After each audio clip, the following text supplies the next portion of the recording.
এমপিওভুক্ত শিক্ষকদের বাড়ি ভাড়া নিয়ে নতুন সুখবর। শিক্ষকদের নভেম্বর থেকেই কার্যকর হলো 7.5% বাড়ি ভাড়া।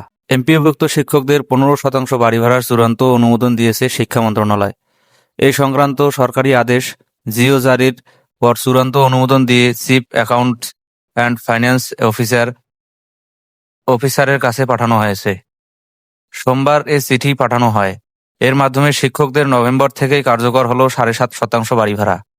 চিঠিতে বলা হয়েছে, অর্থ মন্ত্রণালয়ের অর্থ বিভাগের সম্মতির পরিপ্রেক্ষিতে সরকার বিদ্যমান বাজেট সীমাবদ্ধতা বিবেচনা নিয়ে বেসরকারি প্রতিষ্ঠানের কর্মরত এমপিওভুক্ত শিক্ষক কর্মচারীদের বাড়ি ভাড়া ভাতার শর্ত পরিপালন সাপেক্ষে 1 নভেম্বর থেকে মূল বেতনের 7.5% হারে সর্বনিম্ন 2,000 টাকা এবং 2026 খ্রিস্টাব্দের 1 জুলাই থেকে এই 7.5% অতিরিক্ত আরও 7.5% অর্থাৎ মূল বেতনের সর্বমোট 15% হারে সর্বনিম্ন 2,000 টাকা নির্ধারণ করা হলো। পরবর্তী বেতন স্কেলে বর্ণিত অতিরিক্ত সুবিধাটি সমন্বয় করতে হবে।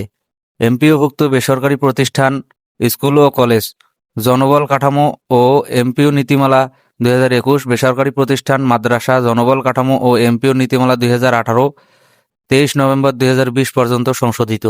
বেসরকারি প্রতিষ্ঠান, ভোকেশনাল, ব্যবসায় ব্যবস্থাপনা, কৃষি ডিপ্লোমা ও মৎস্য ডিপ্লোমা, জনবল কাঠামো ও এমপিও নীতিমালা 2018, 23 নভেম্বর 2020 পর্যন্ত সংশোধিত এবং সরকারের সময়ে সময়ে জারিকৃত এ সংক্রান্ত প্রজ্ঞাপন, আদেশ, পরিপত্র, নীতিমালা অনুসরণ করে নিয়োগের শর্ত পালন করতে হবে।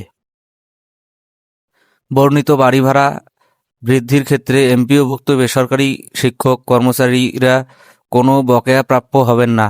ভাতা দেওয়ার ক্ষেত্রে সব আর্থিক বিধিবিধান অবশ্যই পালন করতে হবে এবং ভাতা সংক্রান্ত ব্যয়ে ভবিষ্যৎ কোনো অনিয়ম দেখা দিলে বিল পরিশোধকারী কর্তৃপক্ষ এই অনিয়মের জন্য দায়ী থাকবেন। অর্থ মন্ত্রণালয়ের অর্থ বিভাগের জারি করা চিঠির সম্মতি ও যথাযথ কর্তৃপক্ষের অনুমোদনক্রমে এ আদেশ জারি করা হলো।